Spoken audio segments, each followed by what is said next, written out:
예, 그럼에도 꼭 짚고 넘어가야 할 건요. 이 30년 동안 위안부 문제 해결에 앞장선 그 진정성이 의심받지 않으려면 투명하게 기부금 내역을 공개해야 한다는 겁니다. 그런데 이번엔 남편 관련 의혹으로까지 번졌습니다.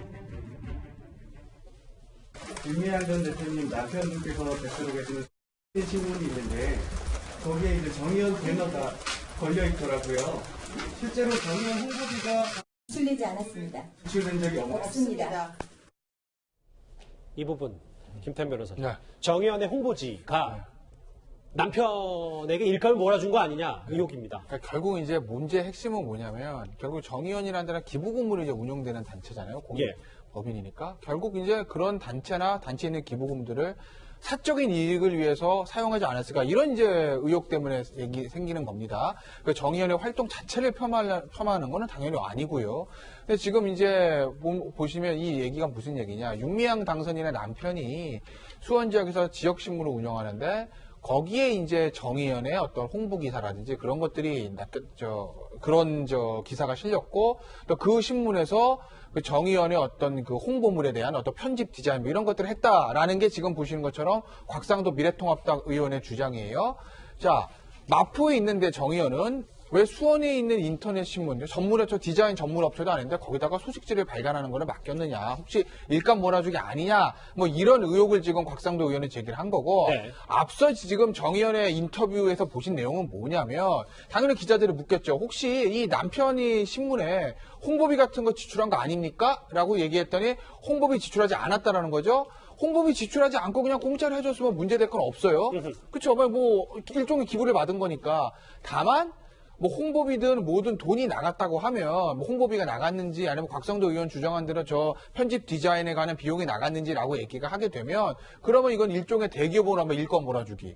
이사장의 관계 있는 회사에다가 정의연의 어떤 일을 하게 하고 거기다 돈을 지출한 부분에 대해서 뭐 불법이라기보다는 약간 부당함?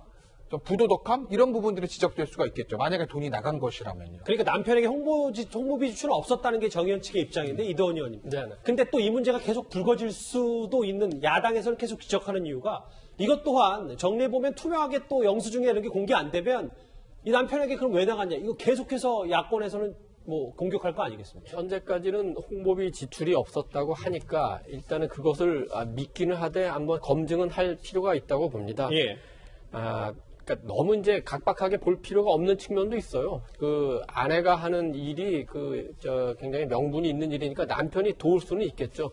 그러나 만약에 이제 그 정대협이나 그 정의연에서 홍보비가 지출됐다면 그게 뭐 설사 불법은 아닐 수는 있지만 그게 이렇게 피해야 될 일에 해당은 하겠죠. 특히 이제 기부금을 모아서 활동하는 단체니까요. 근데 저는 이걸 보면서 여기선 그 문제보다 더 하나 궁금한 것은 어떤 겁니까? 정의연으로 위안부 활동 관련된 모든 단체들이 다 흡수가 돼서 이제 새로 활동을 하기 시작했거든요. 예. 그렇다면 정대협이 굳이 또 따로 남아가지고 소식지까지 발행할 필요가 뭐가 있는지, 그럼 정대협의 정체성은 무엇인지, 혹시라도 윤미향 당선인의 개인적인 조직으로 되는 건지 이런 부분에 대해서도 약간 좀 의문이 생기는데 거기에 대해서도 조금 설명이 필요할 것 같습니다. 하정대 국장. 예. 또 하나 짚어볼 얘기 여기에요. 정의연의 피해 지원금 지출 1위가 장래 지원이라는데 이게 지금 뭐가 문제가 된다는 겁니까? 원래 이제 사실은 이제 정의연에서 기부금품을 모집할 때는 대부분 이제 거기에서는 이제 위안부 피해자들 할머니들을 돕는다고 해서 모은 거잖아요.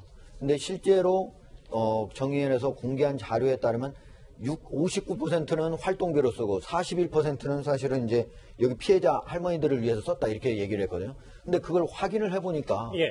그 중에 8억 원은 할머니들한테 일본에서 받지 않은 돈을 대신 이제 주는 데다 썼다는, 그거 빼놓고 나면 할머니들한테 준 돈이 아주 적은 거예요. 그리고 그 돈조차도 사실은 이제 할머니들이 나이가 많으셔서 계속 돌아가시잖아요. 그러니까 장례 지원비의 대부분 갖고 나머지 이제 보면은 여기 보면 뭐 생신, 명절, 긴급 의료 이런 걸로 갔는데 나머지들은 매우 적다는 거죠. 그러니까 실제로 할머니들이 나이 드시면서 여러 가지 생활도 어렵고 이런 것들이 있는데 그런 것들에는 거의 지원이 없었고 결국 돌아가시면 장례비로 쓰고 뭐 그다음에 이제 일본 돈 안 받았다고 또 대신 주고 이런 데에다만 쓰고 실질적으로 생활에 지원이 되는 돈은 거의 없었다는 거죠.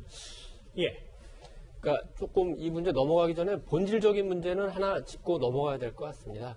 1990년에 처음 위안부 문제가 제기된 이후에 지금까지 가장 중요한 문제는 일본의 그 공식적인 사과, 그리고 사과에 따른 국가 차원의 배상 문제거든요. 예. 지금까지 계속 그 협상을 해오다 지금 이제 문제가 되고 있는 2015년 12월 28일 날 발표된 그 합의안이 뭐냐면은 일본의 그 인정과 이제 사과 문제는 그건 아베 그 총리가 그 일본의 총리 이름으로 사과의 편지를 쓰는 걸로, 그다음에 배상 문제는 그 전에도 이제 아시아 여성기금해서 일본이 배상을 한다고 했지만 외부에서 오는 돈으로 그 국가 책임 인정하지 않고 해왔는데 이번에는 국가 예산으로 10억 엔을 내서 이제 이게 조성된 거거든요. 예. 당시 그 협의를 할 때 우리 정부에서는 우리가 돈이 필요해서 한 건 아니기 때문에 상징적으로 1엔만 받겠다. 그렇게 했지만 좀 너무 약간 장난 같기도 하고, 기왕에 이제 배상금을 내겠다고 하면 그거 갖고 어느 정도 사업은 할 수 있는 정도로 한번 해보자 해서 아베 친서와 그다음에 10억 엔으로 이제 합의를 해서 발표를 한 겁니다. 예. 물론 그게 이제 그 성에 안 찰 수도 있죠. 그렇다면은 그 합의가 마음에 들지 않는다면 문재인 정부는 그 합의를 파기하고 일본과 새로 협상을 해야 됩니다. 근데 지금 3년이 되도록 아무것도 하지 않고 있지 않습니까? 그런 점에서 이용수 할머니가 답답함을 느꼈다고 생각하는 겁니다. 알겠습니다. 어제 오늘 여당 내부에서도 뭐 윤미향 당선인을 옹호하는 뭐 김두관 의원도 있었지만요. 털고 간 건 털고 가야 된다는 목소리도 동시에 나왔습니다. 심지어는 동네 조기축구회까지도 총무가 회장이 다 책임지고 이 부분에서 정확하게 다 문서화해서 검증을 다 받거든요. 우리 사회 모든 곳곳에서 국민적 눈높이와 국민의 상식은 어디든 회계의 불투명성을 이제 용납하지 않습니다.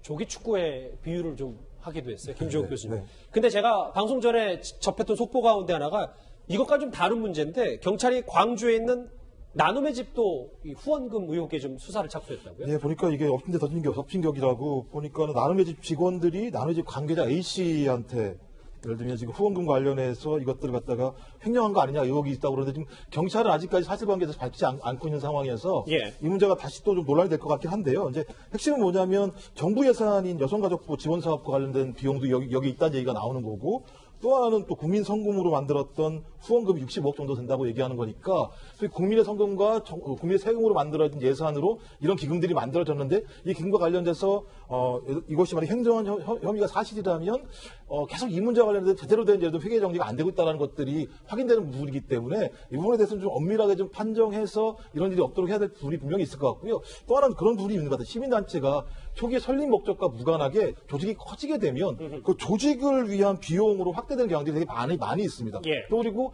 좋은 의미로 했지만 이분들이 정치권에 진입하는 순간 논쟁이 많이 벌어지는 부분이 있기 때문에 이 두 가지 부분에 대해서 시민단체의 자정 노력과 또 사회적인 제도화 측면들이 좀 같이 좀 결합되는 하나의 계기가 됐으면 좋겠다는 생각을 하게 됩니다. 정의원 기부금 논란 관련 소식 여기서 정리하겠습니다.